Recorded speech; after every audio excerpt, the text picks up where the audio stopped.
कहानी शुरू होती है क्ले नाम के एक आदमी से। वह पहले एट बी हाइव नाम की एक खास खुफिया टीम का हिस्सा हुआ करता था।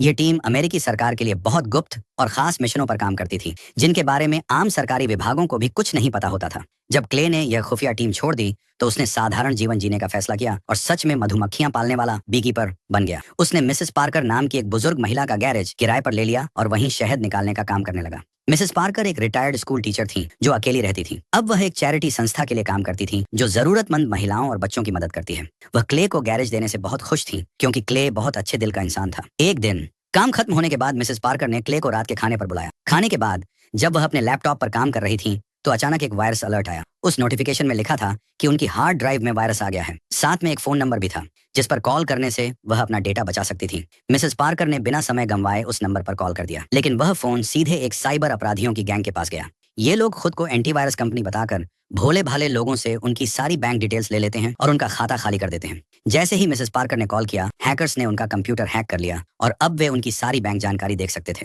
मिसेस पार्कर को कंप्यूटर या वायरस के बारे में ज्यादा जानकारी नहीं थी, इसलिए वह मैनेजर कार्नेट से बात करने लगी। उसे समझ नहीं आ रहा था कि उसके कंप्यूटर पर अपने आप विंडो क्यों खुल रही थी। कार्नेट ने कहा कि यह सब कंपनी का वायरस हटाने की प्रक्रिया है। फिर कार्नेट ने मिसेस पार्कर से पूछा, क्या आप अपने बैंक अकाउंट की जानकारी दे सकती हैं? मिसेस पार्कर ने भरोसे में आकर जानकारी दे दी। इसके बाद कार्नेट ने झांसा देने के लिए उनके अकाउंट में $00 भेजे, जिससे मिसेस पार्कर बहुत हैरान हो गई। जब मिसेस पार्कर ने देखा कि उनके अकाउंट में $0 कुछ भी नहीं आया है तो वह हैरान रह गई। लेकिन तभी कार्नेट ने कहा कि उसने गलती से $500 की जगह $0 भेज दिए हैं। फिर उसने मिसेस पार्कर से कहा कि वह बाकी के पैसे वापस भेज दें। मिसेस पार्कर ने बिना ज्यादा सोचे समझे अपना पासवर्ड डाला और पैसे वापस भेज दिए। लेकिन जैसे ही उन्होंने ऐसा किया, कुछ ही पलों में उनका पूरा बैंक अकाउंट खाली हो गया। अब कार्नेट और उसके साथियों का मिशन सफल हो चुका था। उन्होंने 7 करोड़ रुपए या डॉलर चुरा लिए थे। यह देखकर मिसेस पार्कर के होश उड़ गए। उनकी सारी जिंदगी की बचत और उनकी चैरिटी संस्था का पैसा सब कुछ गायब हो चुका था। उन्हें समझ नहीं आ रहा था कि अब क्या करें। दूसरी तरफ क्ले मधुमक्खियों से शहद निकालकर एक कांच के जार में भर रहा था। वह इसे मिसेस पार्कर को गिफ्ट देना चाहता था। रात को जब वह डिनर के लिए उनके घर पहुंचा तो उसे कुछ गड़बड़ लगने लगी। वह धीरे धीरे घर में घुसा, रसोई से एक चाकू उठाया और जब लिविंग रूम में पहुंचा तो देखा कि मिसेस पार्कर की मौत हो चुकी थी और उनकी कुर्सी के पास एक बंदूक पड़ी हुई थी। उसी समय वहां वेरोना नाम की एक FBI एजेंट आ गई और उसने क्ले पर बंदूक तान दी। हाथ ऊपर करो। वेरोना को शक था कि क्ले ने मिसेस पार्कर की हत्या की है और सबसे हैरानी की बात यह थी कि मिसेस पार्कर वेरोना की मां थी। वेरोना ने तुरंत पुलिस को बुलाया और घर की जांच शुरू कर दी। पुलिस ने क्ले को पकड़कर पूछताछ के लिए पुलिस स्टेशन ले गई। अब वेरोना को अपनी मां की मौत का बहुत दुख था, लेकिन उसने तय किया कि वह इस मामले की तह तक जाएगी। जब वह खुद घर की जांच कर रही थी तो उसने देखा कि उसकी मां का बैंक अकाउंट पूरी तरह से खाली हो चुका था। अब वेरोना को समझ आ गया कि उसकी मां साइबर अपराधियों के झांसे में फंस गई थी। इसीलिए अब यह साफ हो गया था कि मिसेस पार्कर की मौत कोई हत्या नहीं बल्कि शायद दुख और सदमे से हुई थी। मिसेस पार्कर अपना और चैरिटी का सारा पैसा खो चुकी थी और इस दुख को सह नहीं सकी। इसी वजह से उनकी मौत हो गई। आखिरकार जब पुलिस को सच्चाई पता चली तो उन्होंने क्ले को छोड़ दिया। अगले दिन जब क्ले अपने घर पहुंचा तो वेरोना उससे मिलने आई। वह क्ले पर लगाए गए झूठे आरोप के लिए माफी मांगने आई थी। पहले उसे लगता था कि क्ले ही उसकी मां की मौत का जिम्मेदार है। अब वेरोना ने क्ले को बताया कि एक साइबर अपराधी गिरोह जो खुद को एंटीवायरस कंपनी बताकर लोगों को धोखा देता है, बहुत समय से FBI को चकमा दे रहा है। FBI अब तक इनके बारे में कुछ भी पता नहीं कर पाई थी। जब क्ले को इस गैंग के बारे में पता चला तो उसने बी कीपर टीम से संपर्क किया।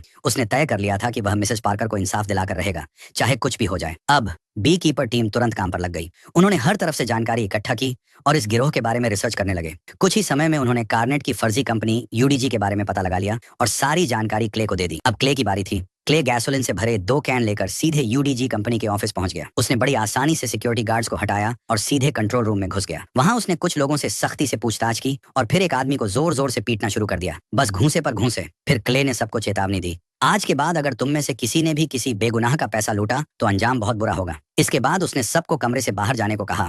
फिर उसने सभी कंप्यूटरों पर गैसोलीन ज्वलनशील पदार्थ छिड़का। तभी कार्नेट और उसके गुंडे क्ले को रोकने के लिए वहां पहुंचे, लेकिन क्ले ने उन्हें भी बुरी तरह हरा दिया। अब क्ले ने वहां एक बम लगाया और कार्नेट से कहा, अगर तुझे अपनी जान प्यारी है तो वहां से जैसे ही लोग बाहर निकले, कुछ ही पलों में एक फोन की घंटी बजी, ट्रन ट्रन, और अचानक बहुत जोर का धमाका हुआ। पूरे ऑफिस का नामो निशान मिट गया, सब राख में बदल गया। इसके बाद कार्नेट ने तुरंत अपने बॉस डैन फोर्थ को खबर दी। उसने बताया कि बी कीपर नाम का एक आदमी आया, हमारे सिक्योरिटी गार्ड्स को मार डाला और पूरे हेडक्वार्टर्स को बम से उड़ा दिया। ये सुनते ही डैन फोर्थ बहुत गुस्से में आ गया। उसने कार्नेट से कहा कि कुछ गुंडों को बुलाओ और उस आदमी क्ले को खत्म कर दो। दूसरी तरफ वेरोना को जब UDG हेडक्वार्टर्स में धमाके की खबर मिली तो उसे थोड़ी राहत महसूस हुई। अगले दिन जब क्ले अपने मधुमक्खी के फार्म बी फार्म पर काम कर रहा था तो कार्नेट और उसके गुंडों ने उसके घर का पता लगा लिया। जैसे ही क्ले फार्म से निकला, उन लोगों ने उसके सारे मधुमक्खियों के छत्ते तबाह कर दिए और फिर उसका पीछा करने लगे। लेकिन क्ले पहले से जानता था कि वे आने वाले हैं, इसलिए वह तैयार था। जब गुंडे उसके घर पहुंचे और हमला किया तो क्ले ने पूरे जोश से मुकाबला किया और सबको मार गिराया। उसने कार्नेट को जानबूझकर नहीं मारा, बस उसकी उंगलियां काट दी और उसे छोड़ दिया। कार्नेट डर कर वहां से भाग गया। इसी बीच वेरोना एक यूडीजी अफसर से पूछताछ कर रही थी। तभी उसे पता चला कि उसकी माँ के घर में आग लग गई है। वह सब कुछ छोड़कर तुरंत वहां पहुंची। वहां उसे पता चला कि क्ले के गैराज को जला दिया गया था। फिर एफबीआई को वहां एक लाश के पास यूडीजी कंपनी का आईडी कार्ड मिला। वेरोना समझ गई कि इन सब के पीछे क्ले का हाथ है। उधर कार्नेट, जो जान बचाकर भागा था, उसने डैनफोर्थ को बताया कि वह क्ले को नहीं मार सका और क्ले ने उसकी उंगलियां काट दी। डैनफोर्थ फिर से बहुत गुस्से में आ गया। उसे समझ में आ गया कि क्ले कोई मामूली आदमी नहीं है। उसी वक्त अचानक क्ले कार्नेट के सामने आया और उस पर हमला कर दिया। उसने कार्नेट को बेल्ट से बांधा और अपनी गाड़ी के पीछे बांध दिया। फिर गाड़ी चलाकर उसे पानी में फेंक दिया। उस समय डैनफोर्थ फोन पर था। क्ले ने कार्नेट का फोन उठाया और डैनफोर्थ से कहा, तैयार रहो, मैं जल्द ही तुम्हारे पास आने वाला हूँ हिसाब चुकता करने के लिए। वेरोना और उसका साथी मैट अमेरिका की सरकार के डाटाबेस से क्ले की असली पहचान निकालने की कोशिश कर रहे थे, लेकिन काफी कोशिशों के बाद भी उन्हें कुछ नहीं मिला। तब वेरोना ने अंदाजा लगाया कि शायद क्ले कभी किसी सीक्रेट सरकारी संगठन का हिस्सा रहा हो, जहां उसे खास ट्रेनिंग दी गई हो सकता है इस संगठन के बारे में एफबीआई को भी जानकारी ना हो। थोड़ी देर बाद वेरोना को खबर मिली कि यूडीजी कंपनी के मैनेजर कार्नेट की लाश पानी में मिली है और वह क्ले की गाड़ी से बंधी हुई थी। उधर डैनफोर्थ नाम का आदमी वैलेस नाम के एक शख्स से मिला। वैलेस पहले CIA का मेंबर था। असल में डैनफोर्थ की माँ जेसिका अमेरिका की नई राष्ट्रपति बनी थी और वैलेस उनकी सुरक्षा के लिए काम कर रहा था। जब वैलेस को पता चला कि कोई बी कीपर नाम का आदमी डैनफोर्थ के पीछे पड़ा है तो उसने तुरंत एक्शन लिया। उसने CIA डायरेक्टर जेनेट को फोन किया और कहा कि वह क्ले के बारे में सारी जानकारी निकाले। तब जेनेट ने बताया कि क्ले बी कीपर्स नाम की टीम का हिस्सा था, लेकिन अब वह रिटायर हो चुका है। वैलेस ने जेनेट को क्ले को मारने का आदेश दिया। इसके बाद जेनेट ने बी कीपर से बात की और एना नाम की लड़की को यह काम सौंपा, यानी क्ले को मारने की जिम्मेदारी दी। बाद में जब क्ले एक गैस स्टेशन पर गैस भरवा रहा था तो अचानक एना आ गई और उस पर गोलियां चलाने लगी, लेकिन क्ले ने उसका डटकर मुकाबला किया। आखिर में उसने एना की भी उंगलियां काट दी और उसे जिंदा जला दिया। इसी वजह से पूरा गैस स्टेशन जोर से फट गया। अब और लोगों की जान न जाए, इसलिए बी कीपर्स ने CIA को संदेश भेजा कि अब वे क्ले का पीछा नहीं करेंगे। CIA डायरेक्टर जेनेट ने यह बात वैलेस को बताई, मतलब ये कि अब CIA और बी कीपर्स दोनों ही क्ले से दूरी बना लेंगे। ये सुनकर वैलेस के पास कोई और रास्ता नहीं बचा, इसलिए उसने फैसला किया कि अब वह खुद क्ले का सामना करेगा। उसने एक स्पेशल टीम बनाई और उन्हें बी कीपर्स संगठन के बारे में सारी जानकारी दी। उसने कहा कि क्ले एक बेकाबू एजेंट है जिसकी वजह से आम लोगों की जान को खतरा है, इसलिए उसे किसी भी कीमत पर मारना होगा। अगले दिन वेरोना और मैट उस गैस स्टेशन पर पहुंचे जो अब जलकर खाक हो चुका था। वहां उन्हें एना की जली हुई लाश मिली। ऐसा लग रहा था कि एना किसी खुफिया सरकारी संगठन की एजेंट थी, लेकिन वेरोना को यह नहीं पता था कि वो क्ले को मारने क्यों आई थी। दूसरी तरफ क्ले ने एना की कटी हुई उंगलियों का इस्तेमाल करके उसके घर का ताला खोला और उसके कंप्यूटर को हैक कर लिया। फिर उसने कार्नेट के मोबाइल फोन का सिग्नल ट्रैक किया और जल्दी ही डैनफोर्थ की लोकेशन का पता लगा लिया। इसके बाद क्ले ने एना के घर से कई हथियार और बम उठाए और अपनी अगली कार्रवाई के लिए निकल पड़ा। उधर वैलेस की स्पेशल फोर्स की टीम क्ले को मारने के इरादे से डैनफोर्थ की बिल्डिंग में पहुंच चुकी थी। बिल्डिंग के बाहर स्वॉट टीम को तैनात कर दिया गया था क्योंकि उन्हें पता था कि क्ले जरूर वहां हमला करेगा। लेकिन वैलेस और उसकी टीम ने बिल्डिंग में काम कर रहे लोगों को वहीं अंदर रखा जैसे कुछ हुआ ही ना हो। इस बिल्डिंग में NSU नाम की कंपनी चल रही थी जो यूडीजी की तरह ही आम लोगों का पैसा लूटती थी।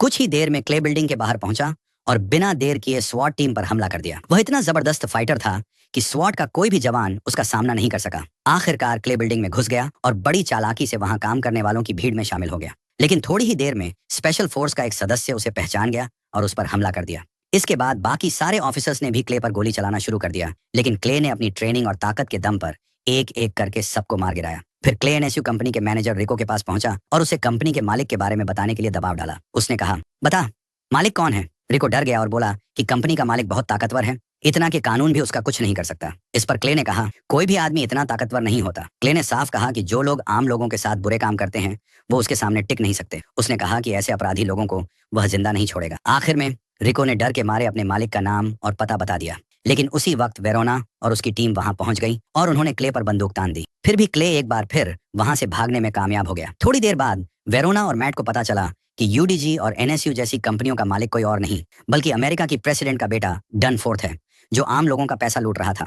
अब वेरोना को समझ आया कि क्ले सिर्फ डैनफोर्थ के लिए ही नहीं बल्कि प्रेसिडेंट जेसिका के लिए भी खतरा बन सकता है। ये खबर मिलते ही डिप्टी डायरेक्टर प्रिग ने वेरोना और मैट को क्ले को पकड़ने का काम सौंपा। दूसरी तरफ स्वॉट टीम ने प्रेसिडेंट और उनके परिवार की सुरक्षा बढ़ा दी। अगले दिन वेरोना और मैट सिक्योरिटी एजेंट्स के साथ प्रेसिडेंट जेसिका और उनके बेटे डैनफोर्थ की सुरक्षा के लिए पहुंचे। उस दिन वे समंदर किनारे अपने बंगले में एक चैरिटी प्रोग्राम करने वाले थे। हालांकि वहां FBI और सिक्योरिटी टीम मौजूद थी, फिर भी वैलेस डैनफोर्थ की सुरक्षा को लेकर बहुत चिंतित था। इसलिए उसने एक खास फाइटर टीम को बुलाया जिसका लीडर था लज्जास। लज्जास ने बताया कि वह पहले एक बी कीपर को मार चुका है, लेकिन उस लड़ाई में उसकी एक टांग कट गई थी। दूसरी ओर क्ले ने बड़ी चालाकी से एक ड्रेनेज सुरंग के रास्ते बंगले में घुसपैठ कर ली। वो एक ट्रक के नीचे छिपकर अंदर आया, फिर उसने एक स्वॉट ऑफिसर को मार डाला, गाड़ियों में बम लगा दिए और अपना चेहरा बदल लिया, जिससे वह आसानी से पार्टी में शामिल लोगों के बीच मिल गया। उधर डिप्टी डायरेक्टर प्रिग ने प्रेसिडेंट जेसिका को बताया कि उनके बेटे डनफोर्थ की कंपनी आम लोगों से धोखा कर रही है। ये सुनकर जेसिका हैरान रह गई। उसे समझ आ गया कि उसके चुनाव प्रचार का पैसा भी गलत तरीके से आया था। वो गुस्से से बहुत नाराज हो गई। इसी बीच वेरोना ने चैरिटी प्रोग्राम में भीड़ के बीच क्ले को पहचान लिया। स्वॉट टीम को क्ले को पकड़ने का आदेश मिला। थोड़ी देर में ही उन्होंने क्ले को बंदूक की नोक पर घेर लिया। क्ले घुटनों पर बैठ गया, जैसे उसने हार मान ली हो, लेकिन असल में ये भी उसके प्लान का हिस्सा था। उसी वक्त उसने चुपचाप एजेंट्स की गाड़ियों में बम फोड़ दी और सभी ऑफिसर्स पर हमला कर दिया। फिर वह डनफोर्थ को मारने के इरादे से आगे बढ़ा। उधर ऑफिस में प्रेसिडेंट जेसिका को जब अपने बेटे के गलत कामों की सच्चाई पता चली, तो उन्होंने डनफोर्थ की करतूतों को क्ले और दुनिया के सामने लाने का फैसला किया, ताकि बेगुनाह लोगों को इंसाफ मिल सके। क्ले बिल्डिंग में घुस गया और सीक्रेट एजेंट्स और वेलस के आदमियों को बुरी तरह पीटा। थोड़ी ही देर में वह प्रेसिडेंट के हॉल में पहुंच गया, जहां उसकी लजरत से जबरदस्त लड़ाई हुई, लेकिन क्ले ने उसे भी हरा दिया। फिर वो प्रेसिडेंट के कमरे की तरफ बढ़ा, तभी वेलस उसके सामने आ गया। वेलस ने उसे रोकने की कोशिश की, लेकिन क्ले ने उसकी उंगलियां तोड़ दी। उधर डनफोर्थ बहुत घबराया हुआ था, क्योंकि उसकी माँ अब उसकी सच्चाई सबको बताने वाली थी। डर के मारे उसने बंदूक निकाली और प्रिक को गोली मार दी। तभी क्ले ने कमरे का दरवाजा बम से उड़ाया और अंदर घुस गया। पीछे पीछे वेरोना और बाकी एजेंट्स भी पहुंच गए। डनफोर्थ डर गया और अपनी माँ को ही बंदी बना लिया। वेरोना ने क्ले से कहा कि वह उन्हें नुकसान ना पहुंचाए। इस पर क्ले ने वेरोना से पूछा, तुम्हारे लिए कानून ज्यादा जरूरी है या मासूमों को इंसाफ? फिर क्ले ने डनफोर्थ को गोली मार दी और प्रेसिडेंट जेसिका को बचा लिया। उसके बाद वह एक खिड़की तोड़कर भाग गया। वेरोना चाहती तो उसे गोली मार सकती थी, लेकिन उसने ऐसा नहीं किया, क्योंकि उसे कानून से ज्यादा इंसाफ जरूरी लगा। क्ले का मिशन अब पूरा हो चुका था। उसने वह स्कूबा गियर पहना जो उसने पहले ही समंदर के पास छुपा दिया था, और समंदर में कूदकर वहां से भाग गया। इस तरह यह कहानी यहीं खत्म होती है।